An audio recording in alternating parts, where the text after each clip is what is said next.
పాకిస్తాన్ మంత్రులు, అధికారులే తమకు తాము 24 గంటలు, 36 గంటలని గడువు విధించుకుంటూ పాకిస్తాన్‌పై భారత్ యుద్ధం చేయబోతోంది అన్న అంశం మాట్లాడుతున్నారు. సో, యుద్ధం కోసం వాళ్ళే ఎదురు చూస్తున్నారు. అది నిజం.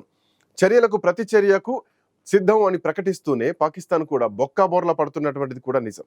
కానీ ఇది కాకుండా ప్రత్యక్షంగా చర్యలేవి అన్న ప్రశ్నకు మాత్రం ఎక్కడ సమాధానం లేదు.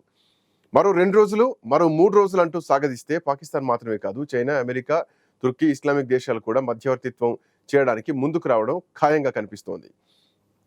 అలా థర్డ్ పార్టీ ఇన్వెస్టిగేషన్ పేరుతో పాకిస్తాన్ అంతర్జాతీయ వేదికలపై గగ్గోలు పెట్టడం కూడా ఖాయం అంటున్నారు విశ్లేషకులు.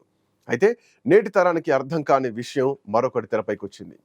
పగడ్బందీగా వృధా ఖర్చులు లేకుండా శత్రువును నేలకూల్చడం అన్నది ధ్యేయంగా భారత్ యుద్ధం చేయనుందని సమాచారం. ఇప్పటికే ఆ మేరకు యుద్ధం మొదలైందని ఫలితాలు స్పష్టంగా కనిపిస్తున్నాయి. కేంద్రం పట్ల విశ్వాసం కలిగిన వాళ్ళు వాదిస్తున్నారు కూడా ఇదే.